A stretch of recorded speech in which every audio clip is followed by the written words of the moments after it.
Siempre pensé que el colegio era un lugar seguro, un sitio donde los mayores te protegían, donde los problemas más grandes eran los exámenes o alguna pelea en el recreo. Pero estaba equivocado, muy equivocado. Todo comenzó con pequeños incidentes que nadie podía explicar. Cosas desapareciendo, susurros en los pasillos vacíos, sombras que no deberían estar ahí. Pero lo peor vino después, cuando aparecieron los cuerpos. Todos apuntaban al mismo sospechoso, el conserje. Un hombre enorme, de rostro desfigurado y mirada que helaba la sangre. Nunca hablaba con nadie y siempre merodeaba por los rincones oscuros del colegio. Parecía el villano perfecto, pero en este lugar nada era lo que parecía, porque la verdadera amenaza no era él, y cuando lo descubrimos ya era demasiado tarde. Bienvenido a Entre Tinieblas. Esta es la historia del conserje de la oscuridad, revelaciones del colegio maldito. El primer día que lo vi, supe que algo no andaba bien. El conserje, al que todos llamaban Bruno, era un hombre alto y corpulento, con el rostro cubierto de cicatrices profundas y una joroba que lo hacía caminar encorvado. Sus ojos pequeños brillaban bajo las luces fluorescentes del pasillo y su presencia imponía silencio inmediato. Nadie se atrevía a acercarse y los rumores sobre él circulaban como pólvora. Decían que vivía en el sótano del colegio, que había matado a alguien antes. El primer incidente ocurrió una tarde, después de clase. Laura, una de las chicas más populares del colegio, desapareció sin dejar rastro. Su mochila fue encontrada en el baño del segundo piso, pero no había señales de ella. La policía vino, pero no encontraron nada. Fue como si se hubiera desvanecido en el aire, pero algunos dijeron que la última persona que la vio fue Bruno, merodeando cerca de los baños. Pocos días después, el cuerpo de Laura apareció en el gimnasio, colgado del techo como una grotesca advertencia. La escena era espantosa.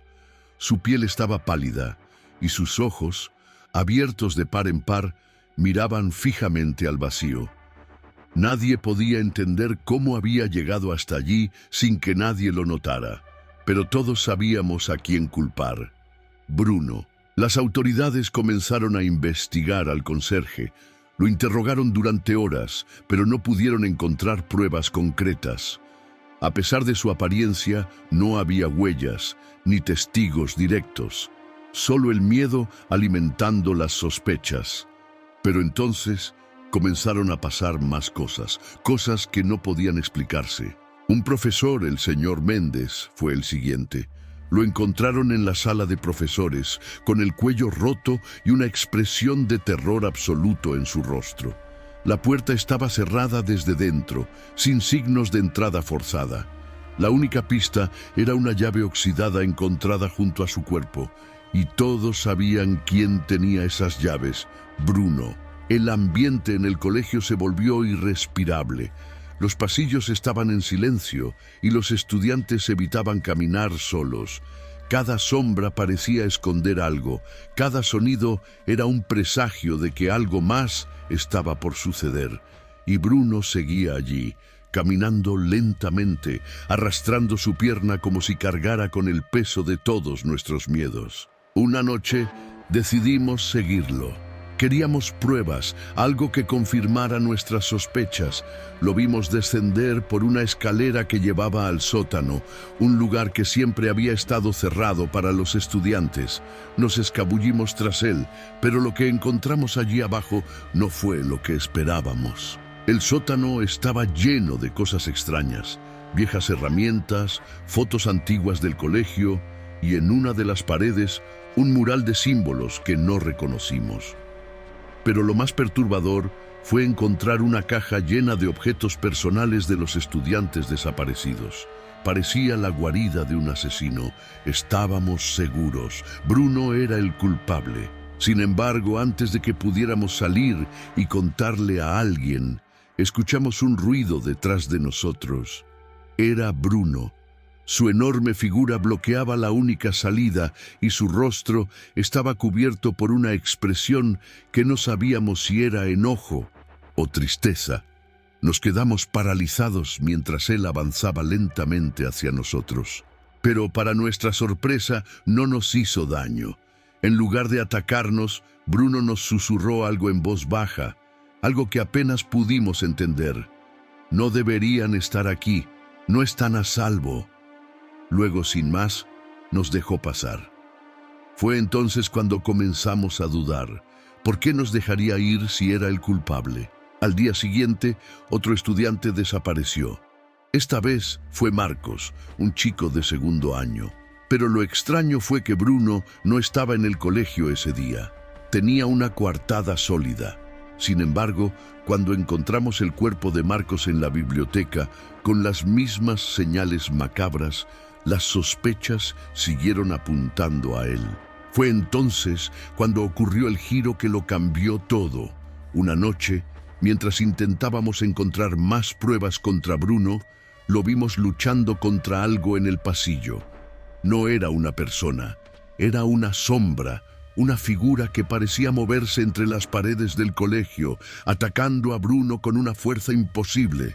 Pero él no huía, estaba protegiendo el lugar y a nosotros. Nos dimos cuenta de que habíamos estado equivocados todo el tiempo. Bruno no era el villano, era el único que sabía lo que realmente estaba pasando. El colegio estaba maldito. Algo antiguo y oscuro habitaba entre sus muros, alimentándose del miedo y la sangre. Y Bruno había estado luchando contra eso en silencio durante años. Nos acercamos a él después de que la sombra desapareció. Estaba herido, pero sus ojos por primera vez mostraban algo más que dureza. Nos contó la verdad. El colegio había sido construido sobre terrenos donde antiguamente se realizaban rituales oscuros.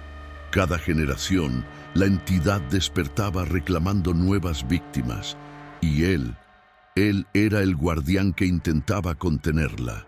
Comprendimos entonces que teníamos que ayudarlo. Bruno nos mostró los lugares donde la entidad se manifestaba con más fuerza: el gimnasio, la biblioteca y el sótano.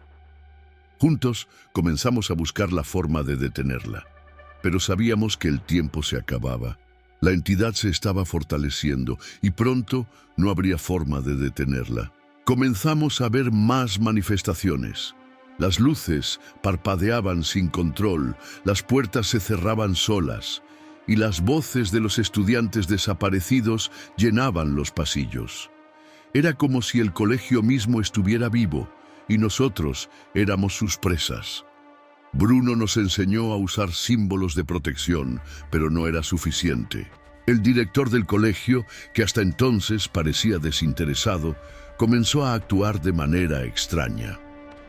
Lo seguimos una noche y descubrimos algo aún más perturbador.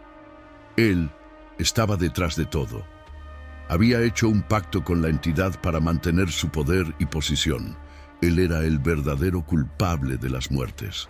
Con esta nueva información enfrentamos al director, pero no era un hombre común. La entidad lo había corrompido por completo, convirtiéndolo en algo monstruoso.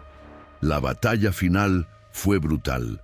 Bruno luchó con todas sus fuerzas, mientras nosotros intentábamos completar un ritual que sellaría a la entidad de nuevo.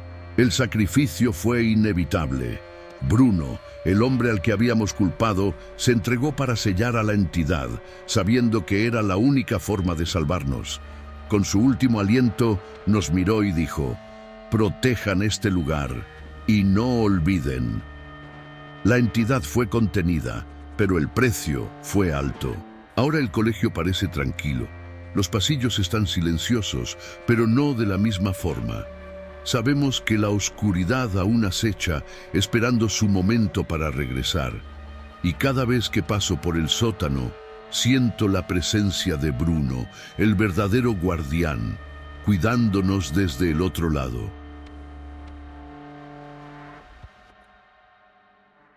A veces, los monstruos no son quienes parecen. Y a veces, los verdaderos héroes son aquellos que cargan con la oscuridad para que otros no tengan que hacerlo.